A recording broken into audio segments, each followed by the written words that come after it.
আমরা সাংবাদিকদের কাছে প্রেস ক্লাবে কেন আসছেন, কি বিষয় নিয়ে আসছেন একটু জানাবেন। আপনার নাম ঠিকানা বলেন। হ্যাঁ, আমার নাম মোহাম্মদ হেলাল উদ্দিন, পিতা নুরুল আলম সিকদার, সাং সদগর গুনা, বর্তমান ঢোলাজারা এই 16 নম্বর ইউনিয়ন 7 নম্বর ওয়ার্ডে এই বর্তমান এই জায়গা ক্রয় করে বাড়ি করে ওখানে বসবাস করতেছি।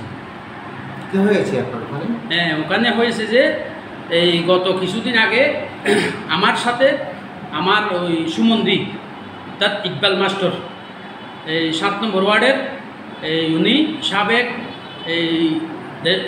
সাবেক স্বৈর শাসক আওয়ামী লীগ সরকার আমলের 7 নম্বর ওয়ার্ডের আওয়ামী লীগের উপদেষ্টা ছিল।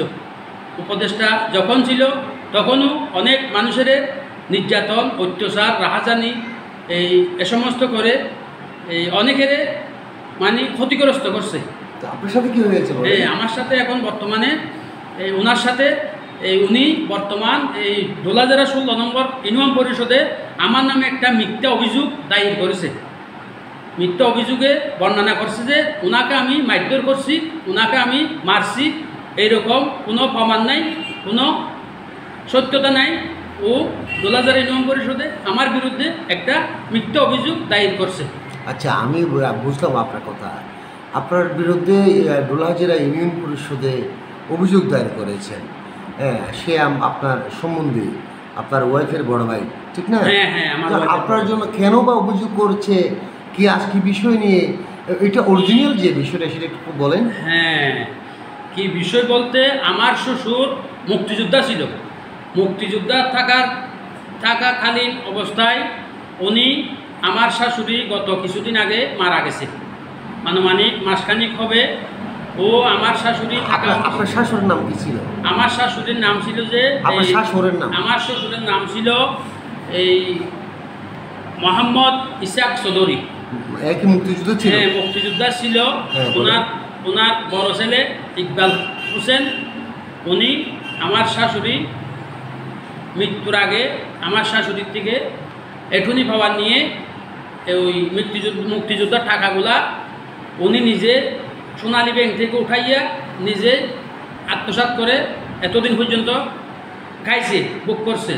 আমার শাশুড়িকে কোনো দিন একটা টাকাও দেয় নাই, একটা চিকিৎসার জন্য কোনো করে নাই, সহযোগিতা করে নাই, যতটুকু আমি জানি। তো ওইটা নিয়ে আমি যখন আমার শাশুড়ি মরে যাওয়ার পরে আমার শাশুড়ির আবার ইউনো অফিসে আমি যাই, অভিযোগ করলাম। অভিযোগ করার পরে ইউনিসেফ আমাকে সোনালী ব্যাংকে পাঠাইছে। সোনালী ব্যাংকে পাঠায় আমাকে সোনালী ব্যাংকে শাশুড়ি মরে গেছে যে ওটা জানানোর জন্য বলছে। তখন আমি গেলাম, আমি যাই ওখানে জানাইলাম। জানানোর পরে ওরা মুক্তিযোদ্ধার পাতা এখন লক করে দিছে। লক করে দেওয়ার পরে এখন ইকবাল হোসেন কিছু অজুহাত না পেয়ে এখন আমার উপর ক্ষেপে ঢোলাজারা ইউনিয়ন পরিষদে আমার বিরুদ্ধে ওনাকে মারধর করছি বলে আমার নামে একটা মিথ্যা অভিযোগ দায়ের করছে।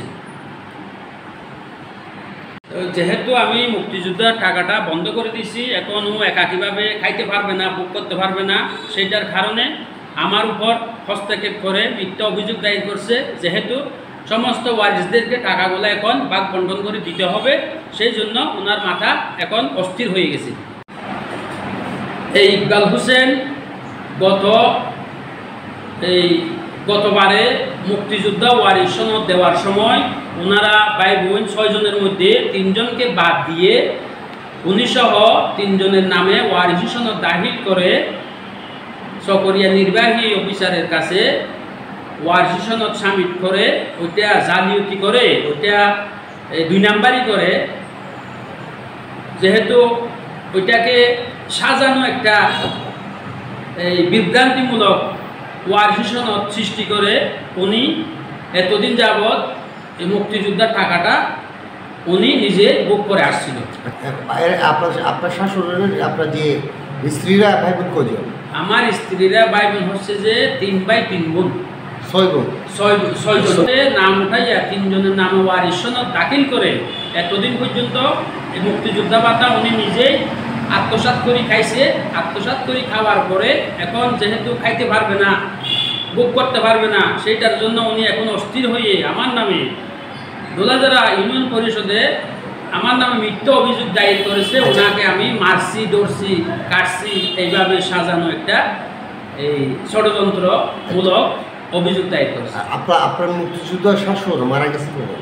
আমার শাশুড় মৃত্যু করেছে যে 1984 সালে জানুয়ারি 26 তারিখে। আপনার শাশুড়ি?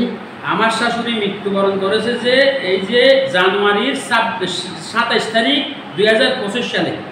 আচ্ছা, এই যে গেল জানুয়ারিতে। জি জি জি। এতদিন পর্যন্ত আপনার শাশুড়ি বুক করতো, এখন আপনার শাশুড়ি মারা যাওয়ার পর ওয়ারিশগণরা পাবে বলে তখন এই ষড়যন্ত্রের মধ্যে লাগছে। না, এতদিন আমার শাশুড়ি ওই টাকা গ্রহণ করে নাই। ওই টাকা গ্রহণ করছে যে, বুক করছে যে ইকবাল হোসেন। আমার শাশুড়ি দীর্ঘদিন ধরে প্যারালাইসিসে ভুগছিল।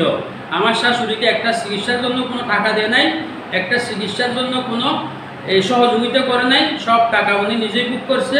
উনি বুক করে বিশাল দালান তৈরি করছে।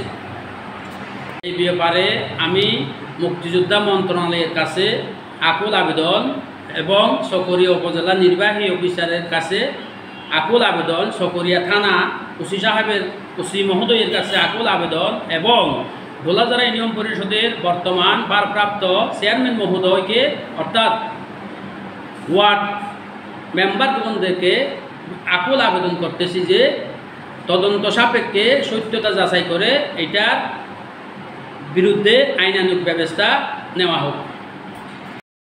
এ ব্যাপারে ইকবালের মুঠোফোনে ফোন দিয়ে বিষয় সম্পর্কে জানতে চাইলে তিনি বলেন, এই ব্যক্তি ওনার বোনের জামাই, তাকে পারিবারিক বসতভিটার বিরুদ্ধে হুমকি দেওয়ার কারণে থানায় একটি লিখিত অভিযোগ দায়ের করেছেন।